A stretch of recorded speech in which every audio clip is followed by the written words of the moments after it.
എനിക്കനുഗ്രഹമായൊരു നാളെയുണ്ട്. എൻ്റെ ദൈവം ഒരുക്കുന്ന ഭാവിയുണ്ട്.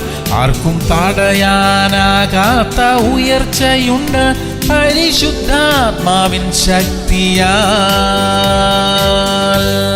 യിരെമ്യാവ് 29:11. നിങ്ങൾ പ്രത്യാശിക്കുന്ന ശുഭഭാവി വരുവാൻ തക്കവണ്ണം ഞാൻ നിങ്ങളെക്കുറിച്ച് നിരൂപിക്കുന്ന നിരൂപണങ്ങൾ ഇന്നവ എന്ന് ഞാൻ അറിയുന്നു. പ്രിയമുള്ളവരെ, കഴിഞ്ഞ നാളുകളിൽ ദൈവം ചെയ്ത അത്ഭുതങ്ങളെ ഓർത്ത് നമുക്ക് ദൈവത്തെ സ്തുതിക്കാം. നമ്മുടെ മുമ്പിൽ വഴികളെ മുടക്കുവാൻ സാധ്യതയുള്ള കാര്യങ്ങളെ ദൈവം നീക്കി തുറന്ന വാതിൽ നമുക്കായി ഒരുക്കാൻ പോകുന്നതിനെ ഓർത്ത് ദൈവത്തെ സ്തുതിക്കാം. ഒരു മനുഷ്യനും തടയുവാൻ കഴിയാത്ത വലിയ ദൈവപ്രവൃത്തി നമ്മുടെ വ്യക്തി ജീവിതത്തിലും കുടുംബങ്ങളിലും പ്രവർത്തന മേഖലകളിലും സംഭവിക്കും. ദൈവം അത് ചെയ്യും. അതിനായി ദൈവത്തെ സ്തുതിക്കാം. നമുക്ക് പ്രാർത്ഥിക്കാം. നല്ല ദൈവമേ, സ്വർഗീയ പിതാവേ, ഞങ്ങൾക്കെതിരെ ഒരുക്കപ്പെടുന്ന എല്ലാ ആയുധങ്ങളെയും അങ്ങ് നിർവീര്യമാക്കുന്നതിനായി സ്തോത്രമപ്പ. ലോകത്ത് ആർക്കും കഴിയാത്ത വിധം ഞങ്ങൾക്ക് വേണ്ടി അങ്ങ് കരുതുന്നതിനായി നന്ദി കർത്താവേ. യേശു ക്രിസ്തുവിന്റെ നാമത്തിൽ തന്നെ. ആമേൻ, ആമേൻ, ആമേൻ.